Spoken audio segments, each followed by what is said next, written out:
श्री स्वामी समर्थ. आपल्या सर्वांना माहिती आहे श्रावण महिना सुरू झाला. श्रावण महिन्यामध्ये भरपूर सेवा करतो. त्यातलीच एक सेवा म्हणजे सत्यनारायण. कोणी 5, कोणी 9, कोणी 11, 21, 108 संकल्पयुक्त सेवा करतात. संकल्पयुक्त सत्यनारायण करतात.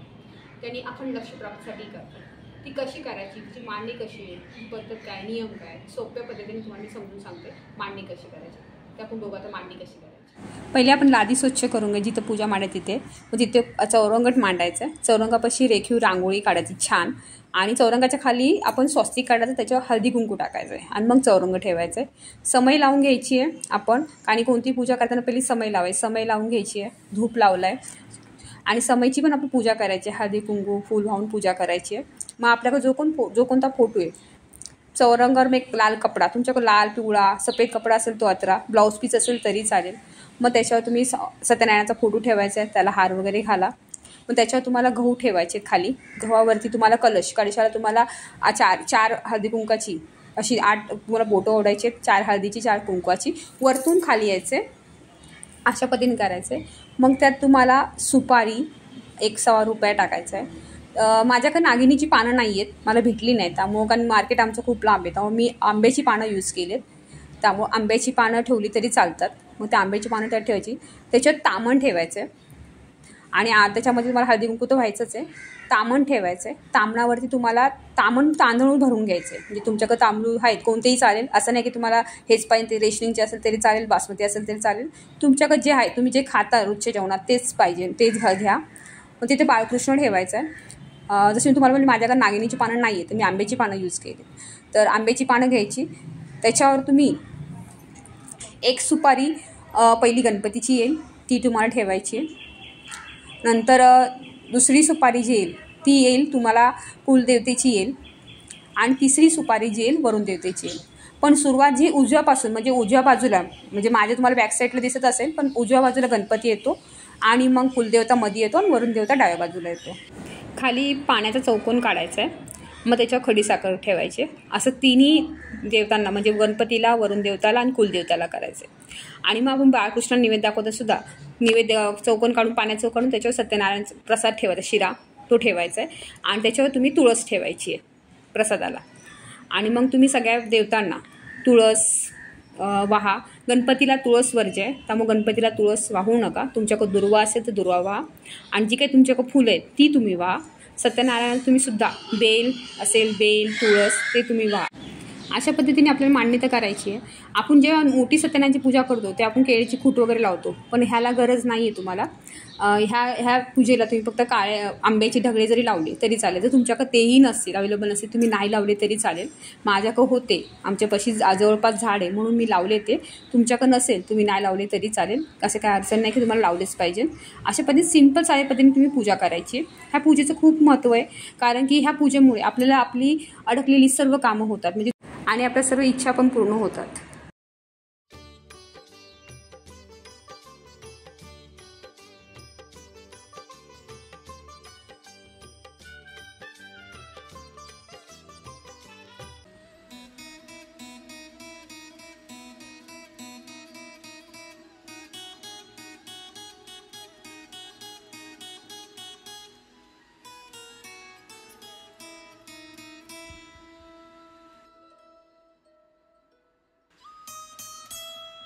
अशा पद्धतीने आपल्याला मांडणी करायची. खूप सोपी आणि साधी पद्धत आहे. काही काळजी करायची गरज नाही आहे, काही टेन्शन नाही त्यात. ही सेवा आपल्याला करायची आहे, आपण लक्ष्मी प्राप्तीसाठी करायची. तुम्ही ही सेवा 5 दिवस, 9 दिवस, 11 दिवस, 21 दिवस किंवा 108 असे तुम्ही करू शकता. आता 5 दिवस म्हणजे कसं, तुम्ही सलग 5 दिवस करायचे. 11 दिवस म्हणजे कसं, उद्यापासून तुम्ही सुरुवात केली तर उद्यापासून 11 दिवस सलग म्हणजे रोज तुम्ही पूजा करू शकता सत्यनारायणची. आणि ही पूजा तुम्ही सकाळी 4ला करू शकता, संध्याकाळी करू शकता, दुपारी करू शकता, कधी संध्याकाळी 7 वाजेपर्यंत तुम्ही कधीही पूजा करू शकता. प्रदोष काळापर्यंत कधी करू, सकाळी पहाटे 4 वाजून संध्याकाळी 5-7 वाजेपर्यंत कधीही करू शकता. फक्त एक वेळ ठेवा, म्हणजे तुम्ही सकाळी करणार सकाळीच करा, दुपारी करणार दुपारी करा, संध्याकाळी करणार संध्याकाळी करा. असं एकच वेळ तुम्ही नित्यनेम पाळा. तुम्हाला नियम काय, ब्रह्मचार्य नाही पाळलं तरी चालेल. मांसाहार करायचा नाही, नॉनव्हेज खायचं नाही. श्रावण महिना असल्यामुळे आपण नॉनव्हेज करत नाही, त्यामुळे त्या काय अडचणी नाही. आणि ही सेवा केल्यामुळे, ही पूजा केल्यामुळे सत्यनारायणची पूजा केल्यामुळे तुम्हाला अखंड लक्ष्मीची प्राप्ती तर होणारच आहे. सुख समृद्धी घरात येते, खूप छान वाटतं. सलग 7 दिवस म्हणजे कसं, समजा तुम्ही शुक्रवारपासून सुरुवात केली पूजेला, तर शुक्रवार, शनिवार, रविवार, सोमवार, मंगळवार, बुधवार, गुरुवार, म्हणजे पुढच्या गुरुवारी तुमचे 7 दिवस पूर्ण होणार. अशी सलग तुम्ही पूजा करायची. मांडणी तुम्ही सलग करणार असाल तर तुम्हाला मांडणी उचलायची गरज नाही. फक्त तुम्हाला काय करायचं आहे, तुम्हाला जी खडी साखर आहे, ती खडी साखर काय होते, पावसाळा असल्यामुळे किंवा पावसाळा असल्यामुळे ओली होते, पाणी सुटतं किंवा मग मुंग्या लागतात. त्यामुळे ती खडी साखर तुमची पूजा झाली की तुम्ही ती खडी साखर उचला, तुम्ही चहामध्ये वापरा, तुम्ही खाल्ली तरी चालेल, काही प्रॉब्लेम नाही. आपण सत्यनारायणचा प्रसाद जो आहे तो आपल्याला रोज करायचा आहे. थोडासा करा. शिऱ्याचा प्रसाद आपल्याला माहिती आपण करतो, शिऱ्याचा प्रसाद आपल्याला रोज करा, थोडासा करा, वाटीभरच करा. आणि रोज खायला कोणी बघत नाही, त्यामुळे थोडासा करा, निवदापुरताच. आणि सगळ्यांनी खायचं घरातल्यानेच. बाहेरचं म्हणजे तुमच्या माहेरचं कोणी जरी आलं त्यांनाही द्यायचं नाहीये. फक्त तुमच्या सासरची जी लोक आहेत, म्हणजे तुम्ही सासू सासरे धरूनच, फक्त बाहेरचे सासरचे कोण नातेवाईक आणि त्यांनाही तुम्हाला द्यायचं नाही. हा फक्त तुम्हीच ग्रहण करायचा, बाकी कोणाला द्यायचं नाही. आणि नैवेद्य काय त्यावर तुम्ही घरात जे काही करसाल, भाजी भाकर काही करा, तुम्ही तो नैवेद्य तुम्हाला सत्यनारायणाला दाखवायचा आहे सिंपल पद्धतीने. आता तुम्ही म्हणता की पानं खराब झाली ताई, तर पानं खराब झाली तुम्ही पानं बदली करा. पानं बदली करा. ही पानं समजा खराब झाली, तुम्ही 2 दिवस झाली, 3 दिवस झाली पूजा करून पानं खराब झाली, तर तुम्ही पाणी चेंज करा. हार घातला आपण, तो हार खराब झाला, तो हार चेंज करा. जर तुम्हाला हार आणत जमत नसेल, नाही आणला तरी चालेल, काही अडचणी नाही आहे, चेंज केला तरी चालेल. आता माझ्याकडे नागिनीची पानं नव्हती म्हणून मी आंब्याची पानं वापरले. आंब्याची पानं वापरली तरी चालतात. तुमच्याकडे नागिनीची पानं असेल तर तुम्ही नागिनीची पानं नक्की यूज करा. आणि इथे सुद्धा तुम्ही आंब्याची पानं तुमच्याकडे नसेल तर आंब्याची पानं यूज करा, नागिनीची वापरली तरी चालेल, काही अडचण नाही. म्हणजे फक्त एवढंच की ही तुम्ही सलग 7 दिवस जरी अशी मांडणी ठेवली तरी चालेल. फक्त हात धूळ वगैरे बसली, आता धूळ बसते कुठे, तर धूळ बसली ती साफ करा, थोडीशी साफ करा. तुमच्या घरात लहान मुलं वगैरे असतील तर तुम्ही रोज उचलली तरी चालेल. असं नाही की लहान मुलं हात मारतात वगैरे काय करतात, तर दुसऱ्या दिवशी तुम्ही उचलली तरी चालेल. नसं नाही उचलली तरी तुम्ही अशी सलग ठेवली 7 दिवस तरी चालेल, काय प्रॉब्लेम नाही. फक्त कपडा खराब झाला तर कपडा पॅन्ट घेऊन स्वच्छ करून घ्या तरी चालेल. म्हणजे तुम्ही साफ करा, स्वच्छ धूळ बसून नका देऊ त्याच्यावरती. असं नाही की तुम्ही पूजा करता त्याच्यावर भरपूर धूळ बसली, हे योग्य नाही. आणि सत्यनारायण बाबा म्हणजे विष्णूचंच रूप आहे. आणि महालक्ष्मी देवीला सुद्धा घाणेरडेपणा आवडत नाही, त्यामुळे धूळ बसून नका देऊ त्याच्यावर. त्यामुळे तुम्ही ते सफेद कपडाही वापरू शकता, तुम्ही लालही वापरू शकता, तुम्ही पिवळाही वापरू शकता. फक्त काळा निळा हा वापरू नका, हे सांगते. हा तुम्ही कपडे, मी ते माझ्याकडे नव्हता सफेद म्हणून मी हा ऑरेंज कलरचा पिवळा कलरचा कपडा घेतलेला आहे, ऑरेंज कलरचा आहे तो मी घेतलेला आहे. तुम्ही तो ब्लाऊज पीस पण तुम्ही यूज करू शकता. असं नाही की तुम्ही उपरणच आणा, असं काही नाही. ब्लाऊज पीस जरी असेल तुमच्याकडं तुम्ही तो वापरला तरीच आहे. फक्त दररोज काय सत्यनारायणाचा फोटो, बाळकृष्ण हे महत्त्वाचं आहे. 3 सुपाऱ्या ज्या आहेत त्या महत्त्वाच्या आहेत, त्या आपल्याला महत्त्वाच्या आहेत. आणि तुम्ही 108 दिवस पण अशीच पूजा करू शकता. म्हणजे 108 दिवस पूर्ण हे तेवढंच तुम्हाला पूजा करता येईल, असं नाही की नाही. गव्हा जर तुम्हाला ते गहू खराब झाले तर तुम्ही गहू चेंज करा. तांदूळ खराब झाले तुम्हाला वाटलं तर तुम्ही तांदूळ चेंज करा, ते तुम्ही स्वच्छ करा. पंथी तुमची 2 दिवस झाली, खूप चिकट झाली, तुम्हाला ते खराब झाले, ते पंथी तुम्ही घासून परत लावा त्या हिशोबाने. आणि अखंड दिवा लावण्याची अशी काही गरज नाही. तुम्ही म्हणता आता उचलायची नाही 7 दिवस, अखंड दिवा लावायचा का, असं काही नाही. तुम्ही सकाळी संध्याकाळी आपण दिवाबत्ती करतो त्यावेळेस तसं आहे, तुम्ही दिवाबत्ती केली तरी चालेल. आणि तुम्ही जेव्हा पूजेला बसता तेव्हा तुम्ही अगरबत्ती, धूप वगैरे दिवा लावा, तेव्हा तुम्ही ते करा. त्या हिशोबाने तुम्हाला करायचे. संकल्पयुक्त तुम्हाला बघा, तुम्हाला संकल्पयुक्त सेवा करायची. संकल्प कसा करायचा आहे बघा. थोडंसं पाणी घ्यायचं आपल्या ह्याच्यात, आता उजव्या हातामध्ये, त्यात थोडेसे तांदूळ घ्यायचे आणि एक फूल घ्यायचं. आणि तुमचं गोत्र, कश्यप गोत्र बोलायचं, तुमचं नाव बोलायचं, जे काय तुमची कशी काय इच्छा सांगायची, म्हणजे तुम्ही कशासाठी सेवा करताय, कशासाठी मांडणी करताय पूजा, ते बोलायचं. आणि ते असं सोडून द्यायचं पाणी, ते असं तुम्ही करायचं. आणि नंतर ओम गोविंदाय नमः, ओम नारायण नमः, ओम केशवाय नमः असं म्हणायचं. आणि नंतर जे शेवटचं पाणी आहे ते तुम्ही आचमन करायचं. अशा रीतीने तुम्हाला संकल्प करायचा, हा संकल्प करायचा. आता समजा तुम्ही आता 21 दिवस करताय, उद्यापासून 108 वेळा करताय, तर काय मध्ये पौर्णिमा येते, लक्षात ठेवा.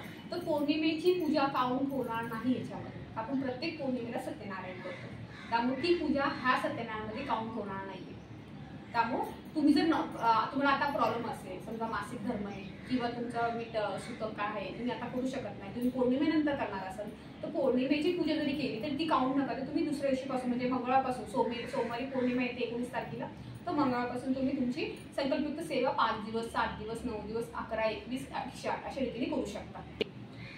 अशा रीतीने तुम्ही करायची. मासिक धर्म समजा तुमचा, आपलं मासिक धर्म बघूनच आपण पूजा करणार आहोत, पण विटा सुतक मध्येच आहे, तर काय करा, तुमच्या 5 पूजा झाल्या, तुमच्या 4 पूजा बाकी आहेत, तुम्ही 9चा संकल्प केलाय, तर तुम्ही 5 झाल्या, तुमचं जे विटा सुतक जे काय फिटे ते झालं की तुम्ही त्या पुढच्या 4 करा, मग त्या काउंट करा. असं नाही की ह्या सोडून त्याच्या परत एक पहिल्यावर सुरुवात करा, असं काही गरज नाहीये. त्या तुम्ही काउंट केल्या तरी चालेल, असं काही प्रॉब्लेम येणार नाही. त्यामुळे अशा पद्धतीने तुम्हाला पूजा करायची. ह्या पूजेमुळे खूप फायदा होतो. कारण एका ताईंचा त्यांनी 5 संकल्पयुक्त सत्यनारायण केले, त्यांचं कर्ज होतं ते 6 महिन्यात क्लिअर झालं. त्यांनी संकल्प घेतला होता की माझं कर्ज क्लिअर व्हावं म्हणून त्यांनी संकल्प घेतला. हा, त्यांनी मेहनतही केली, असं नाही की देवपूजा केली म्हणून कर्ज क्लिअर झालं, असं नाही म्हणत. त्यांनी मेहनतही तेवढी केली, कष्टही तेवढे केले त्यांच्या परिवाराने त्यांनी पूजा 6 संकल्पयुक्त 5 सत्यनारायण त्यांनी केले आणि त्यांची कर्ज 6 महिन्यात त्यांचं कर्जही क्लिअर झालं. म्हणजे की तुम्ही फक्त तुमची भक्ती, तुमची निष्ठा, तुमची एकाग्रता किती, तुम्ही किती मानता आणि किती करता त्याच्यावरती पाहिजे. पण कष्टाशिवाय पर्याय नाही. तर तुम्ही म्हणता पूजापाठ करतो आणि काम करणार नाही, ते हे होणार नाही. कष्टही करावं लागतात. तुम्हाला पूजापाठही जेवढीच करायची आहे त्याच्यावर तेवढे विश्वासही ठेवायचा आहे, तेवढे आपले कष्टही करायचे. तुम्हाला त्याचं नक्की 100% फळ भेटणार आहे. त्यामुळे 7 महिन्यात संकल्पयुक्त सेवा तुम्ही करा.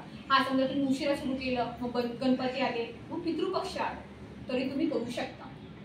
असं नाही की तुम्ही संकल्प केला आणि मला पितृपक्षाने मी करायचं नाही का, तसं काही नाही. तुम्ही 108 संकल्पयुक्त सेवा ती तुम्हाला करायची. आणि तुम्हाला सगळ्यांना माहिती आहे ही दिंडोरी प्रणित सत्यनारायणचं हे पुस्तक आहे. हे पुस्तक आपल्याला वाचायचं आहे. ह्यातल्या रोज 5 अध्याय आपल्याला रोज वाचायचे, रोज आरती घ्यायची आहे. वरुण देवाचा, कुलदेवताचा, गणपती बाप्पाचा रोज अभिषेक करायचा आहे. बाळकृष्णाचा रोज अभिषेक करून त्यांना नैवेद्य वगैरे सगळं दाखवायचं. म्हणजे ह्या पुस्तकात, ह्या पोथीत ज्या पद्धतीने लिहिलंय त्या पद्धतीने रोज सेवा करायची. असं नाही की आज केली उद्या फक्त पोथी वाचायची, असं नाहीये.